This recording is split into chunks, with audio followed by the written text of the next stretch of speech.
Love this sponsor. Today's episode is brought to you by Native, a clean deodorant that smells great and simply works. For 20% off your first purchase, visit nativedeodorant.com and use the promo code BRAIN during checkout. Life presents the toughest challenges. Every day you are faced with decisions that test your ability to express who you really want to be in this world. We're told to keep saying affirmations and keep thinking positively, but what do you do when that stuff doesn't work? Welcome to the Overwhelmed Brain, where you'll learn to make decisions that are right for you so that you can create the life you want now.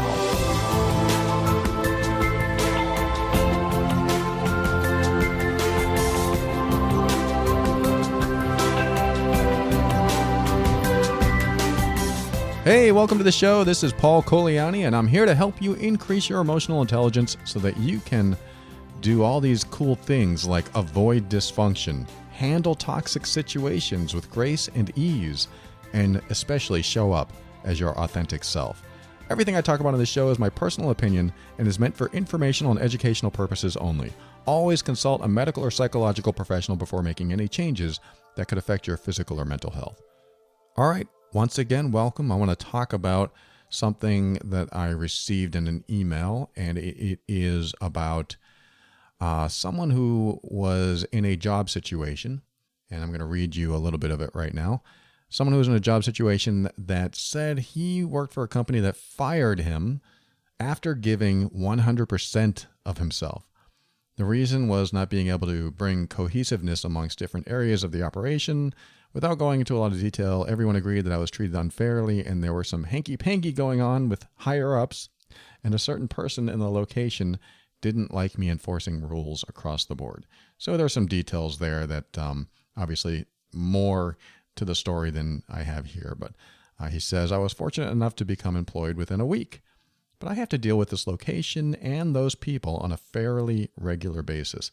I have deep feelings of betrayal that these people I hired, trained, and took wonderful care of financially didn't do more in speaking up on my behalf. I know it seems stupid, but I thought they should have quit when I got fired. And I know that's not realistic, since people have to make a living. Through listening to your podcast, I have learned a lot. My situation is a little bit unique in the fact that as much as I want to move on, I have to deal with these former workers and friends for my current employer. I have thought about simply expressing my thoughts with them, but don't want to come across as bitter.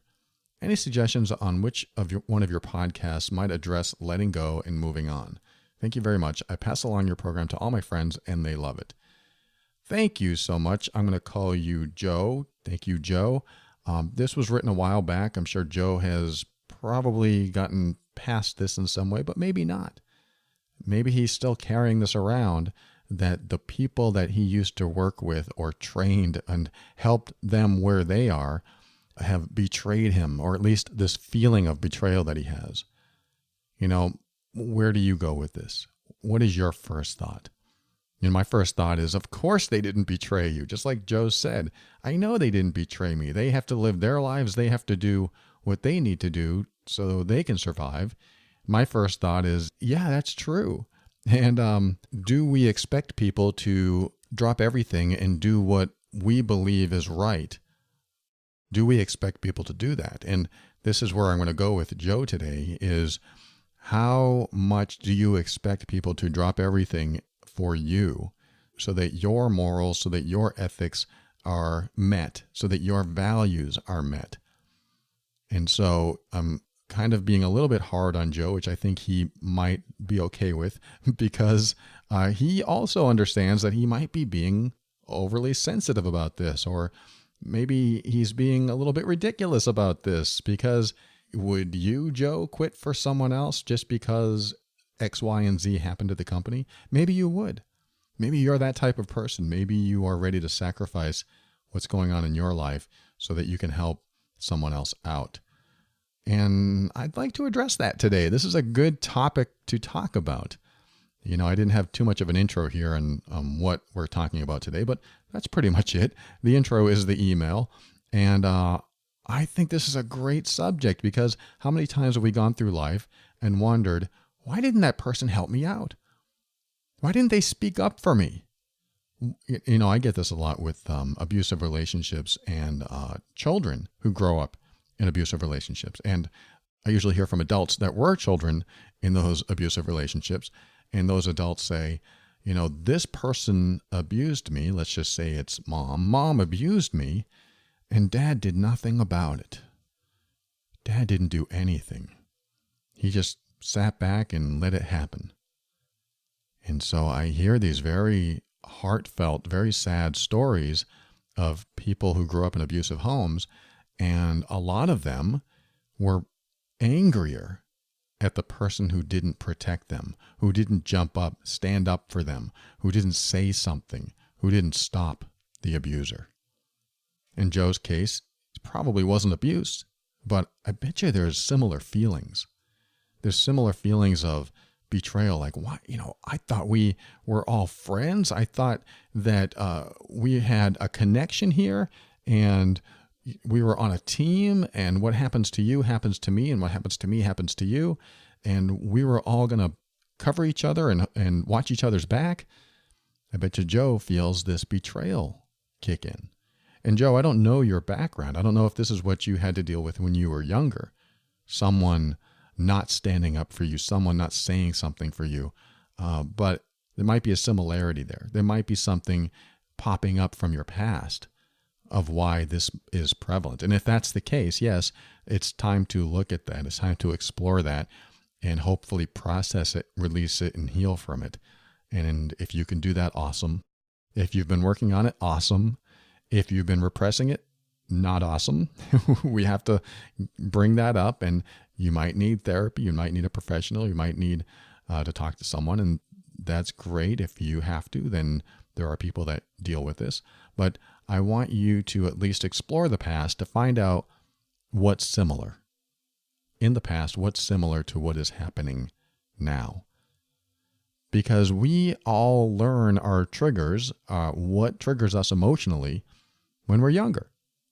We learn these triggers at a young age. Somebody has to do something for the first time. We get triggered by it. It's usually what I call a shock to your system. Something shocks your system. It shocks your subconscious mind. It shocks your psyche. And now you have this everlasting emotional trigger that you take with you. For example, the first time somebody yells at you, you're really young, you're a child, and someone yells at you and it scares the heck out of you. When that happens, it's possible an emotional trigger can form. And we're talking PTSD here. We're talking post-traumatic stress disorder. That is more of a diagnosis, but it is very similar. We can have a traumatic recollection of something that happened to us when we were younger, and now we are reliving it.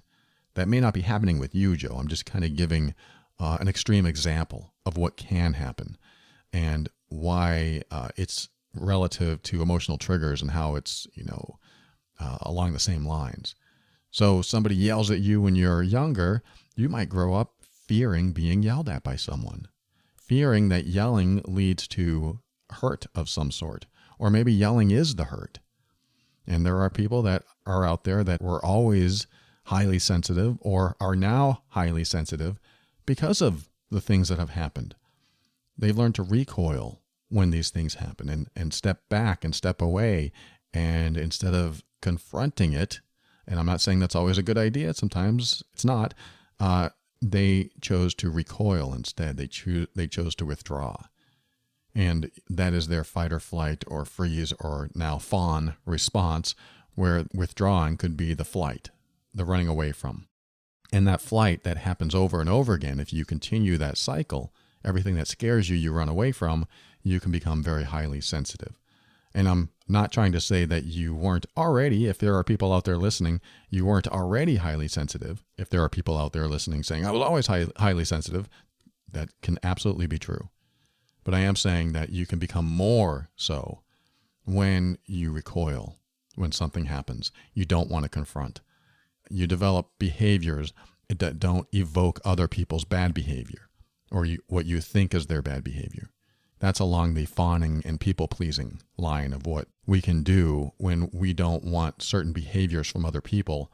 So we adapt and we become and we shift our own behaviors so that we get the behaviors that we want out of other people. That's what leads to dysfunction. And we try to avoid that. And we listen to this show and shows like it, and we read and we go to therapy to learn how to not be dysfunctional in that way. But we carry these old triggers around, these old emotional states that we learned when we were younger, and we bring them into our world today, and we try to live our lives normally, but then something happens. Like Joe, something happened to you. You're in a situation where you had what you might call a team, and maybe brothers and sisters in there, in the corporate sense. And when you were fired, when you were let go, nobody stood up and said, hey, you shouldn't fire that guy. And if you fire him, I'm walking out. Nobody did that for you, Joe. And so that affected you. And I know there are people listening now saying, nobody should do that for you, Joe.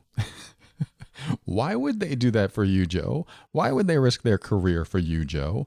Why would they stake their reputation on you, Joe? And Joe, you might say, because I did so much for you. Look at everything I did for you. This is a slap in the face for everything that I did for you not to stand up for me. It sounds like I'm being a little hard on you, Joe, but I'm not. I think you've had these thoughts. You said it in your message. It's kind of silly to think this way. Why would I think somebody's going to change their life for me? Who's going to do that? There are people that might do that. There are people that would stand up and say, that's not right. You shouldn't do that. And then there are most people who wouldn't. And so this is a great subject to talk about, because sometimes we expect so much from people and they don't deliver. And how do we feel about that?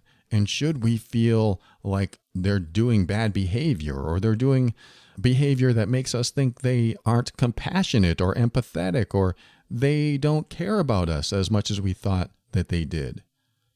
How do we feel about that? That's a good question if you are dealing with it now, as far as when someone doesn't show up for you, someone doesn't seem to care about you enough to take the bigger leaps, to take the steps to defend you or protect you or correct other people that say things about you. Well, when we come back, I'm going to give you my one-liner that will probably sound like the most demotivating comment I've ever made. I've made it on the show before, so if you've heard me talk about this before, then maybe you're thinking about what I'm going to say. But when I come back, I'm going to give you my one-liner and we'll talk about it. We'll see where we go with it. But it's vital, I believe, to embrace this about yourself so that you don't walk around having these feelings of people betraying you, of people that should protect you. It's a hard-hitting one-liner, and it doesn't apply to all situations, and I'll explain it in a bit. But we'll be right back. We'll get to it right after this. Talk to you in a bit.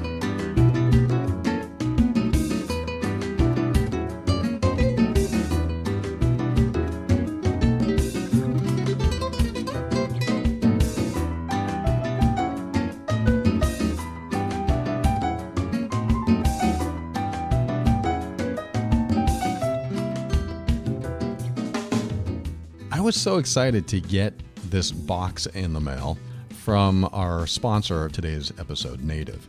But the reason I was excited is because I've been using the same deodorant for a long time, and I've been wanting to try something new. Now, you might think, okay, you opened it, you tried it, and it was great, and now you're going to talk about it. That's not exactly what happened. I opened it, and my girlfriend comes over and says, oh, good, it's here. And I said, yes. And I said, I can't wait to try it on so you can, smell it on me and tell me what you think. And she goes, you're not going to try it on. This is for me. And I said, what do you mean? She said, I want to use this. I have been looking for a safe, effective, clean deodorant. And I finally found one here. You have your deodorant and I haven't found mine. And I want to try this. I want to see if this is going to work for me. And I thought, well, I want to try it too. But now I realize if she tries it, I don't want to smell like her. Not that it's a problem, but I just wanted one of us to wear this. So I decided to make the compromise and let her try this, which, in my opinion now, was a great idea. She's been working out in the garden. She's been sweating a lot. It's the middle of summer, and we're in Georgia. And so I decided, okay, you know what? This is going to be a great test. I'm talking about Native deodorant, and we got the coconut vanilla fragrance. And as soon as she put it on, she liked it. I liked it, but we had to put it through the trials. And so I remember the day she put it on, she wore it all day. She came back in, all sweaty. She looked at me and said, I love this deodorant. I love it. She said, I have been trying, quote, clean deodorants for the past 3 years now and have not found any that does what this does. First of all, it smells better than any of them. Second of all, I didn't break out. She did try a deodorant once that made her break out, and it was supposed to be clean. And she said, third of all, it doesn't leave all those white marks, and it just stays on me all day. I don't smell sweaty. So I was happy about that, and I agreed with her. Everything seemed to be working out, and she said, this is the deodorant I'll be using from now on. So I can absolutely say without a doubt that this has been tested in our family, and she has been wearing it every day. I have to get a different fragrance. That's okay. I'm looking forward to it. They have other smells like lavender and rose and cucumber and mint and eucalyptus and mint. The mint one really intrigues me. I am curious about that. I will probably end up trying that one.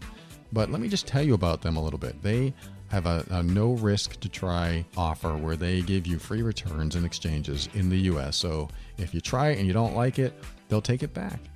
They create products with trusted ingredients and trusted performance, and they have 7,000 5-star reviews from their customers to back that up. Their products are formulated without aluminum, without parabens and talc. In fact, they're filled with ingredients found in nature, such as coconut oil, which is antimicrobial.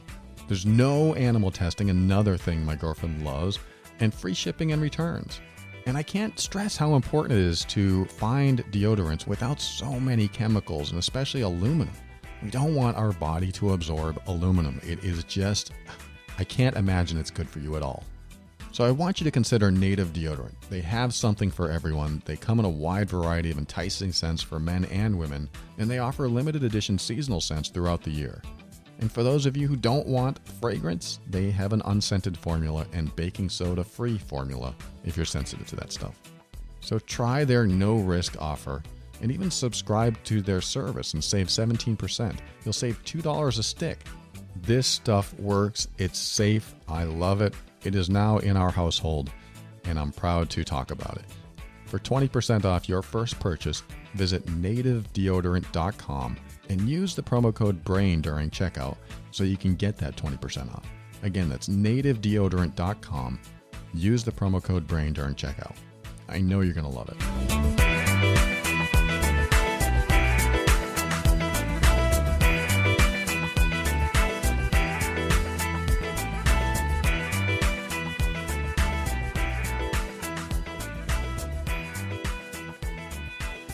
Welcome back. I'm going to tell you the one-liner that will probably offend some people, that will probably make some people realize, oh, yeah, I guess that's true.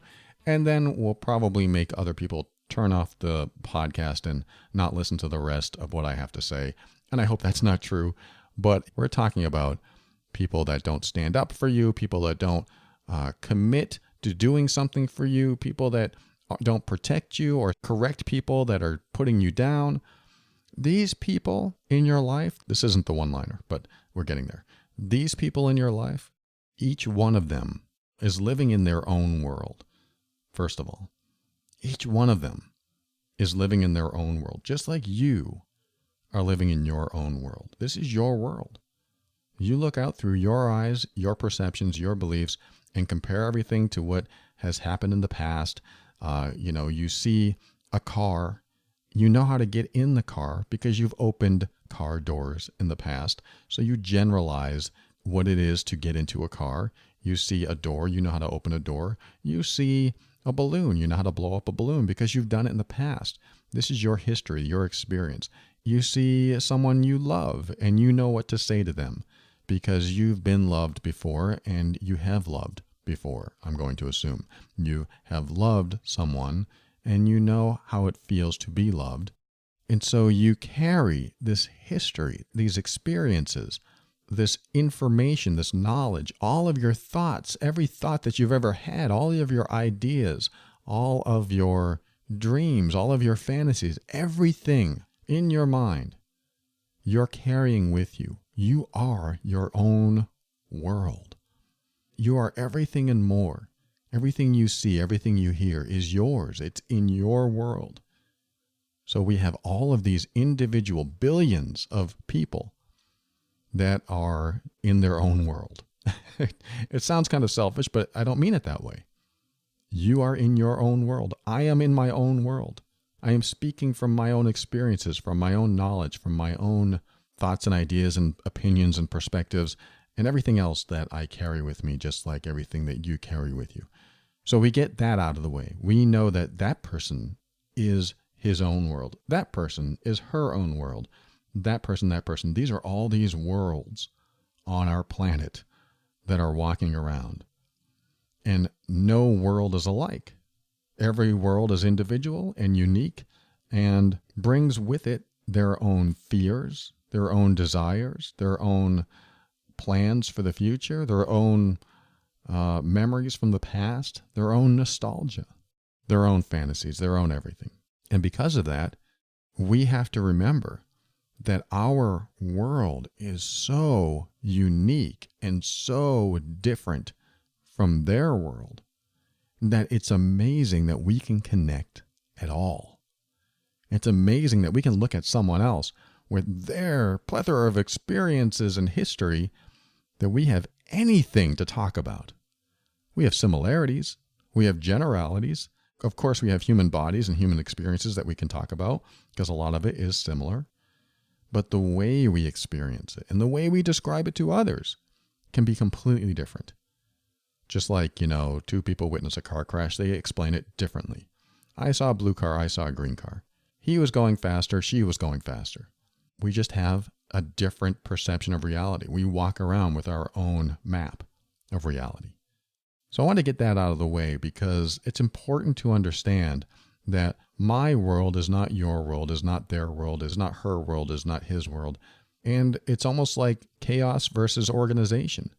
After a while, we stop bumping into each other and we start collaborating with each other. We start working more like a team because we're sick of bouncing against each other. We come up with the rules, we come up with the laws that we can all agree on, and hopefully we get along better because of that.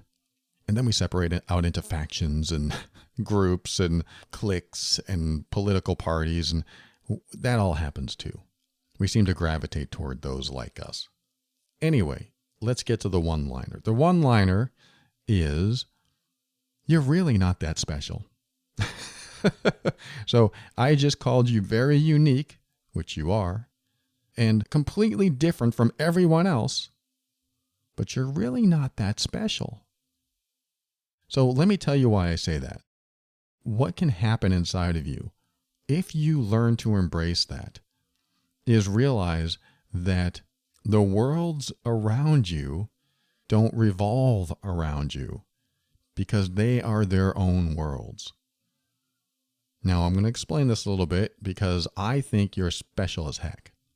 That's not what I'm saying here. I'm not saying you're not special, but I want you to embrace this as a concept that maybe if you believed you weren't special, you would have no expectations of others.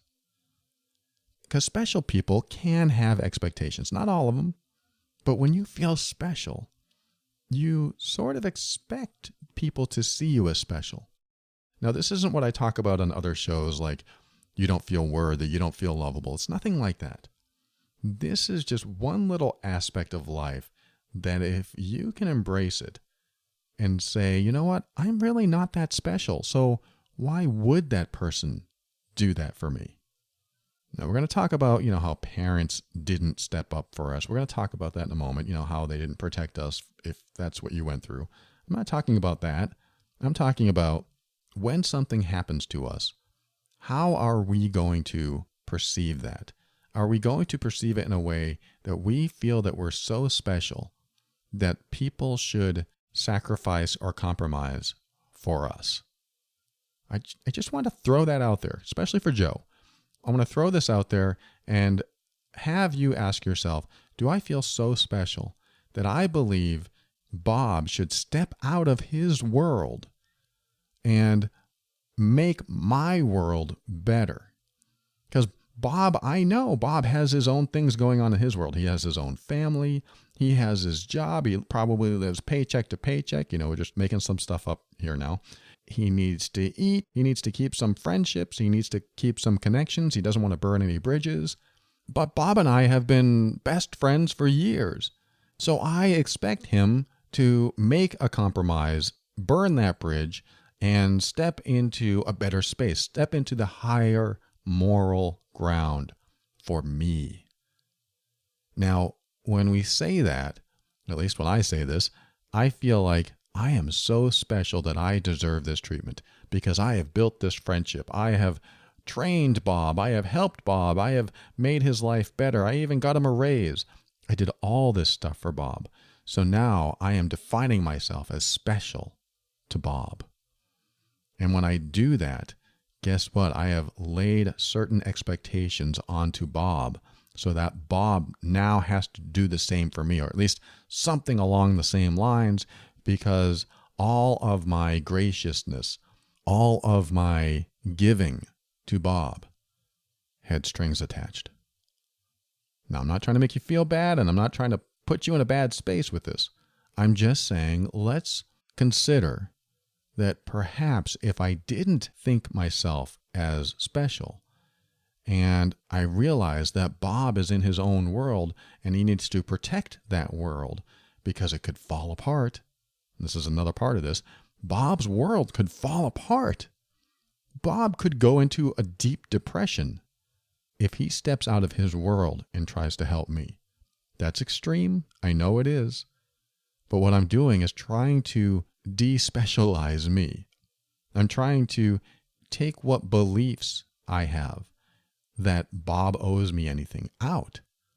I'm trying to minimize my role in Bob's life because I have this world that I'm taking care of that, yes, other people are involved with.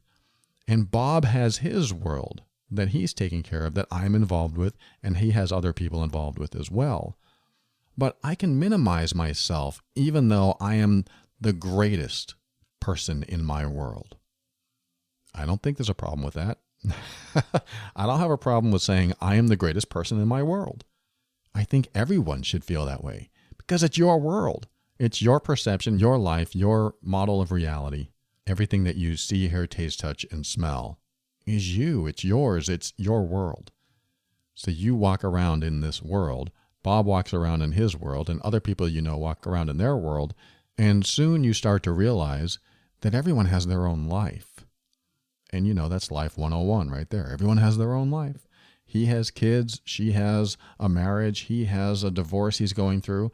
She has a job. He is homeless, so on and so on. Everyone has their own life. So it's important to remember that we are not the center of anyone's world because we are the center of our own world.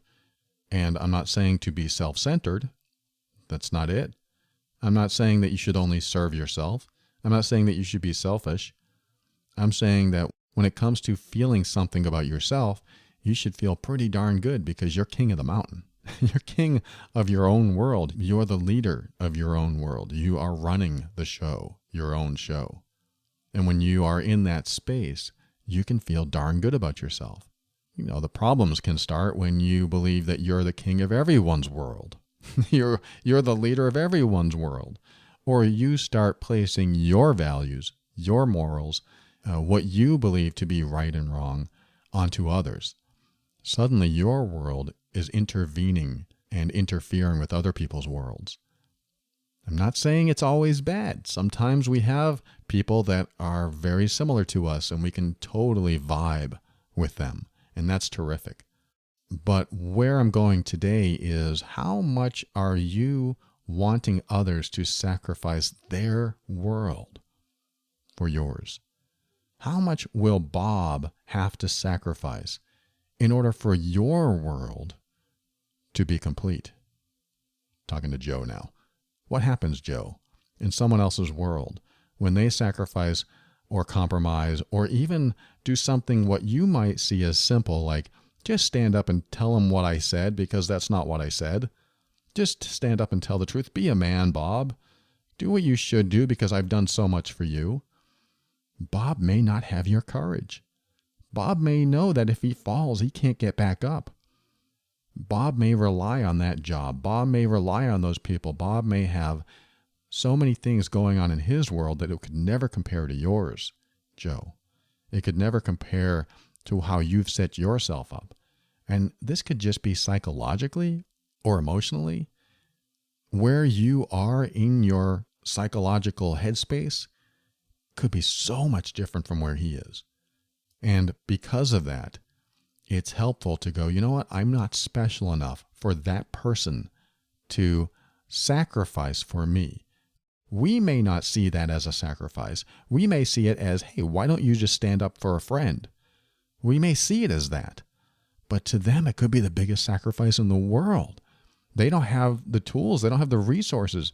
They don't have anything to back them up. They feel like they can't do it because they would lose so much and their world would fall apart. They don't have the emotional strength to go through what you might be going through, or to stand up, or to say something, or do something. They may not have it. So this is when we come back into our own world and remember that when we expect a certain behavior from someone, that to them, it could be the greatest sacrifice they've ever experienced, at least in their own mind.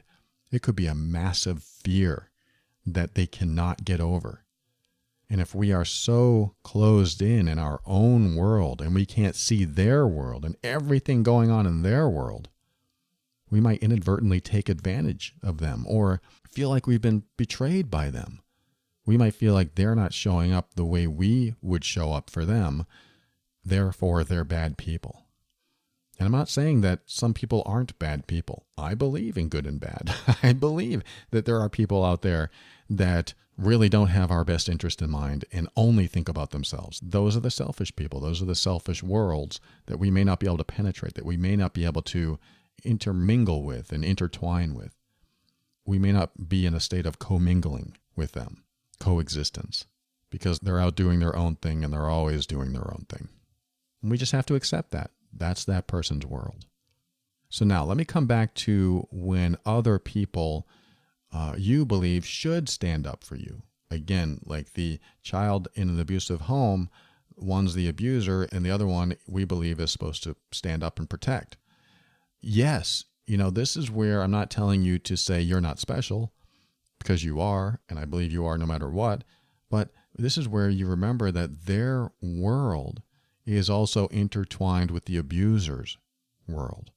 So if you've ever been in a situation where someone, it doesn't even have to be abuse, where someone is mean or bad or hurtful and the other person doesn't stand up for you, you have to remember that their world is intertwined with the bad person's world, the person doing the bad behavior, and they don't have enough tools or resources to be able to stand up for you.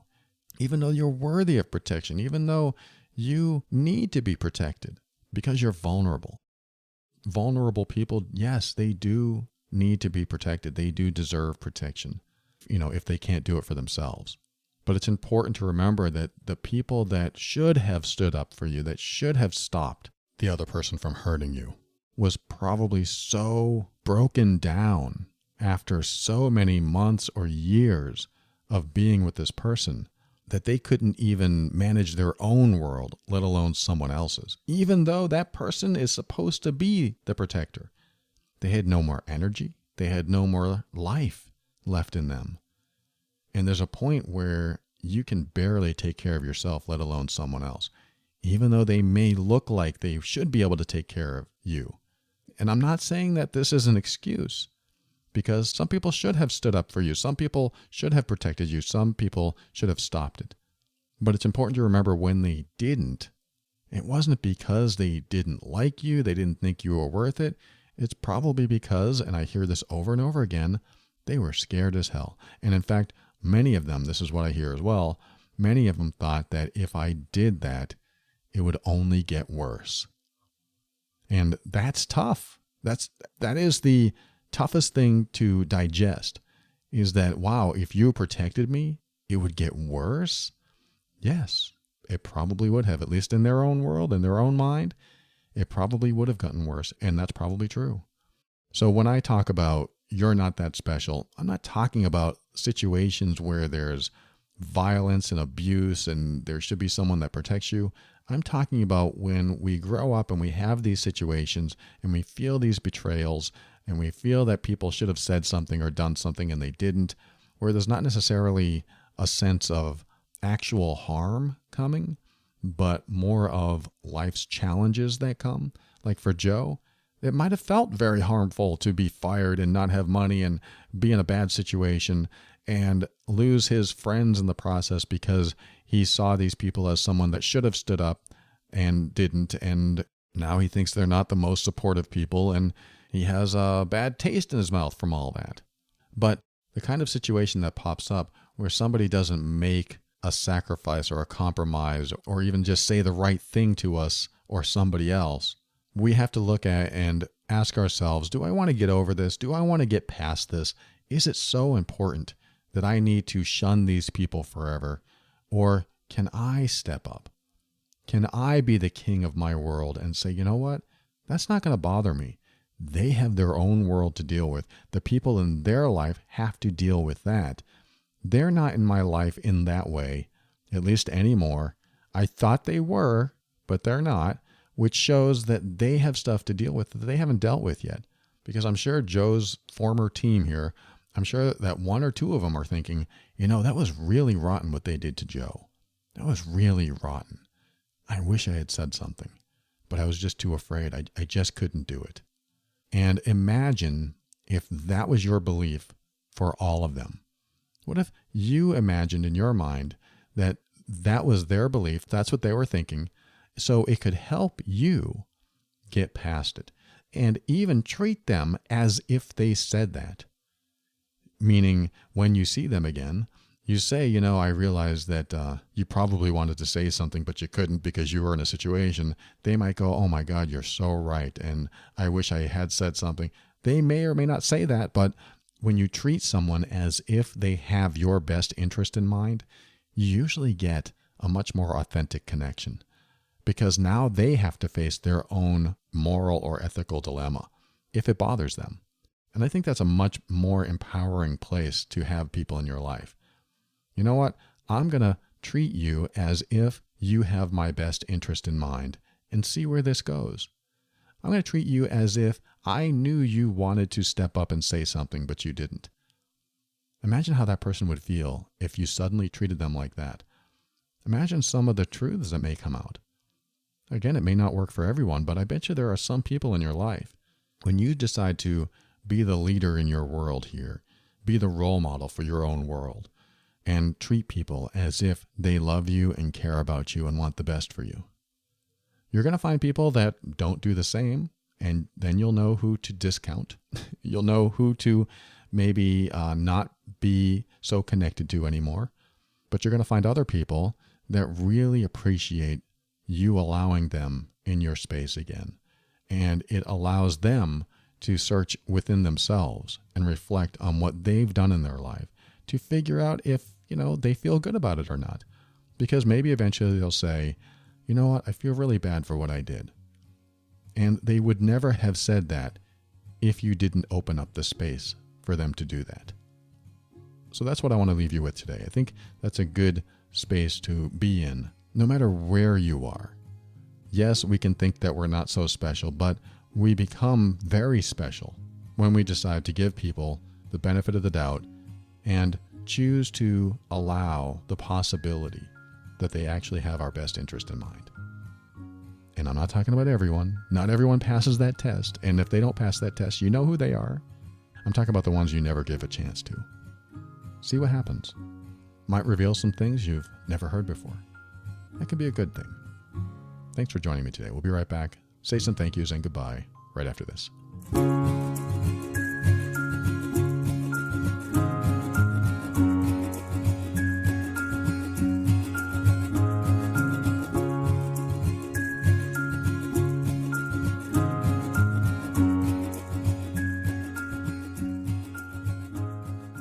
Thank you for listening to another episode of The Overwhelmed Brain. I want to thank our sponsor, Native. I am so proud to have them on the show.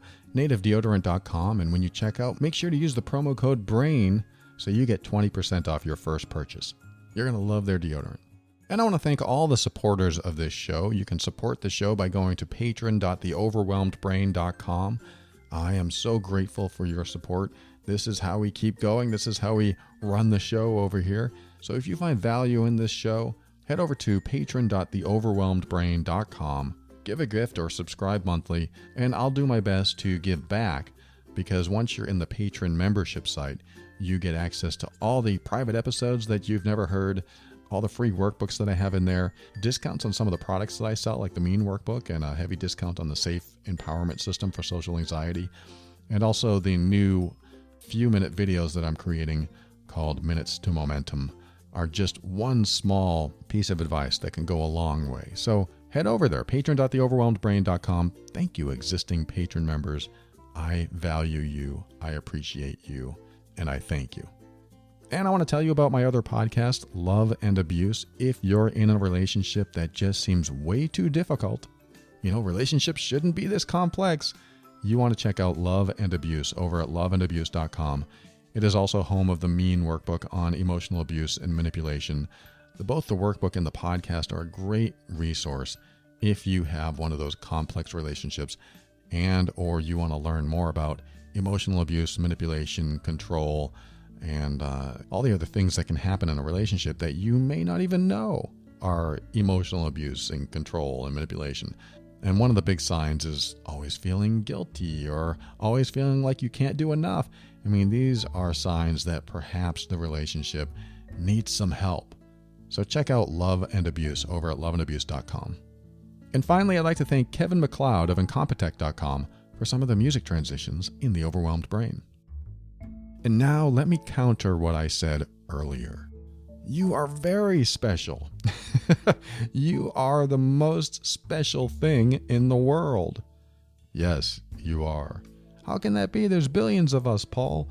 Well, you are in your world. You have to create this world as you go along. And if you don't think you're special in your world, guess what happens? Your world starts to fall apart. I'm talking a little bit of healthy ego here. I want you to develop a healthy ego. I want you to be able to build this ego and say things like, I'm a catch. I'm damn proud of myself. I'm a great guy. I'm a great girl. I'm a great person. Whatever you call yourself, you're great. So why did I say that you're not so special? Because when you're in certain situations, it's helpful to develop certain temporary beliefs that help you get through it. And when you develop a healthy ego, you can handle it. You don't have to say, oh, I don't feel so special, and then take a hit to your self-worth or self-esteem. You can actually feel good in yourself, knowing that you are special, knowing that you are a great catch, so you can elevate above the emotionally triggering moment. So when you're carrying around some resentment or anger or upset toward anyone in your life, and you expect certain behavior from them, and instead of saying, well, they're not worth it, I'm not even going to think about it, because sometimes you can do that and it doesn't work. If it does work, great, use it. Because they're carrying around issues too, and if we can see those issues, great. But it's sometimes hard to see past our own world. Sometimes hard to see past our own perceptions. Often it's hard to see past our own perceptions, which is why it's helpful to develop temporary beliefs that you can absorb, that you can adopt, and say, you know what, I don't expect any behavior from them, because why would they treat me the way I know I really am? Why would they? Because I'm not really saying that I'm not special. I'm saying that they don't see the greatness in me. And because of that, I can let go the lack of perception in them. You are special. You are king or queen of your world. You are the leader of everything in your life. So always remember to keep an open mind so that you can step into your power. This will help you be firm in your decisions and actions so that you can create the life you want. Always take steps to grow and evolve. You are powerful beyond measure. And above all, and this is something I absolutely know to be true about you, you are amazing.